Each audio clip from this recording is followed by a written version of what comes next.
Chief of army staff کے تقرر میں، ہمارے عسکری قیادتوں میں، دوسروں میں سنی جاتی ہے بین الاقوام کی، امریکہ کی. ٹھیک ہے، نظم ہے، چونکہ ہم انٹرنیشنل کمیونٹی میں رہتے ہیں، جو حقائق ہیں وہ ماننے ہوں گے. لیکن جمہوریت میں یہ تو حق ہے نا پاکستان کی عوام کا کہ وہ جلسہ کرے، جلوس کرے، اپنے نمائندے منتخب کریں، الیکشن میں اپنی قیادت کو لے کر آئیں. یہ تو حق ہے نا پاکستان کا. اور اگر پاکستان کی حکومت کو، عمران خان کی حکومت کو کوئی بیرونی قوت ختم کر رہی تھی تو یہ سوچنا بھی تو بالمقابل کام تھا پاکستان کی عوام کا. آپ سائفر کا کیس لے آئے. سائفر کا کیس بنانے سے پہلے آپ کو اس کی آئینی حیثیت کو ڈٹرمن کرنا ضروری تھا، اور وہ ضروری ان کے لیے نہیں ہے، چھوٹی عدالتوں کے لیے، سپریم کورٹ کے لیے ضروری ہے.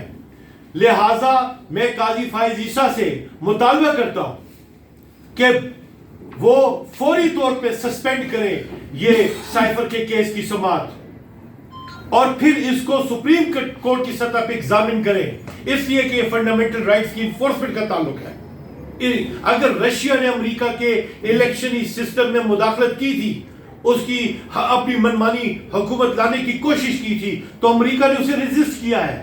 آج تک انہوں نے اپنے سسٹم کو درست کیا ہے. تو سپریم کورٹ بھی ٹھیک کرائے نا. قاضی فائز عیسیٰ جو کہتے ہیں میں آئین کو مانتا ہوں، میں پرانی ججمنٹس کا تابع نہیں ہوں، تو آئین کو مانے نا، فنڈامنٹل رائٹس انفورس کرے نا.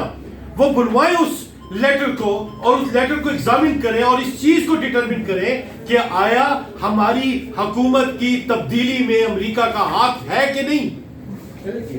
ہماری عدالتوں کے علاوہ اور کوئی فورم نہیں ہے. لہٰذا یہ ایک اہم کوشچن ہے پبلک امپورٹنس کا کہ ہمارے ووٹ نے ہماری حکومتیں بنانی ہے یا امریکہ نے ہماری حکومت قائم کرنی ہے. ڈٹرمن کریں یہ لوگ.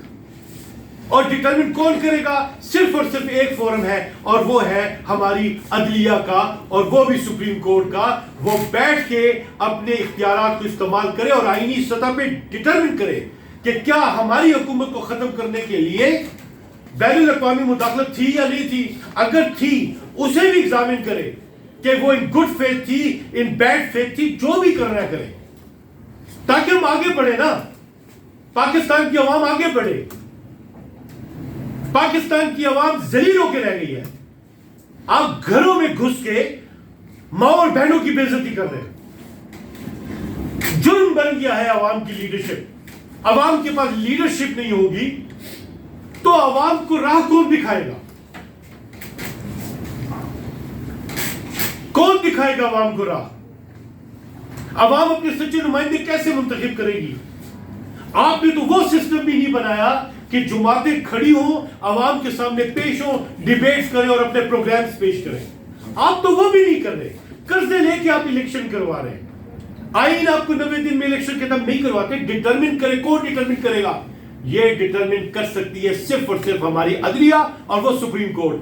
اور پھر قاضی فائز عیسیٰ جن کا یہ دعویٰ ہے کہ وہ آئین کو دیکھتے ہیں، تو دیکھے آئین کو اور اس کی بنا پہ یہ ڈٹرمن کرے، نہ کہ ہمارے لیڈر کو آپ ایک سیشن جج کے لیول کے بندے سے ذلیل کروا کے اور ایمبیرس کر کے اسے جو ہے آپ وکٹم بنا کے اسے کنوکٹ کرنے کا اہتمام بنائیں. ہمارا لیڈر عدلیہ نہیں ہے. ہمارے لیڈر ہمارے منتخب نمائندے ہیں. آپ ہماری زبان بھی بند کر رہے ہیں. آپ ہمیں پھانسی پہ بھی لٹکا رہے ہیں. آپ ہمیں شہید بھی کر رہے ہیں. آپ ہمیں مار بھی رہے ہیں. آپ ہماری چادر اور چار دیواری کی توہین بھی کر رہے ہیں. ہر ایک کے پاس گڈ ریزنز ہوں گی. اگر عمران خان کے خلاف ادارے کھڑے ہو گئے یا ایسی طاقتیں اکٹھی ہو گئی ہیں، ان کے پاس بھی اپنی ریزنز ہوں گی. ریزنز امپورٹنٹ نہیں ہے، ڈٹرمینیشن امپورٹنٹ ہے. جمہوریت ضروری ہے. ہمارے ملک میں جمہوریت نہیں ہے. ہم لوگ اپنی ذاتی زندگی کو ڈگنیٹی کے ساتھ پلان نہیں کر سکتے. ہم 2 وقت کی روٹی کے لیے ہم فیئر طریقہ اپرچونٹی نہیں دیکھتے. ہماری زبان بھی گنگ ہے. ہماری زندگی بھی داؤ پہ لگی ہوئی ہے. ہمارا دماغ بھی معاف ہو گیا ہے. ہم جنگوں کے سائے میں بھی ہیں. ہم خچر نہیں ہیں. ہم پاکستان کی عوام ہیں. سو اس بیک گراؤنڈ میں میرا مطالبہ ہے قاضی فائز عیسیٰ سے کہ سسپینڈ کریں